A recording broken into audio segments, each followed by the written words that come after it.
রাত্রেই খবর পাই। খবর পেয়ে আমাদের অ্যাডিশনাল এসপি সদর সার্কেল, আমার ডিবি টিম এবং অন্যান্য অফিসার দিয়ে আমি তদন্ত করাচ্ছি।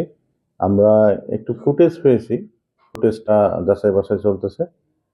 যেই এই কাজটা করে থাকুক আমরা তাকে আইনের আওতায় নিয়ে আসবো এবং কঠোর আইনানুগ ব্যবস্থা নেওয়া হবে।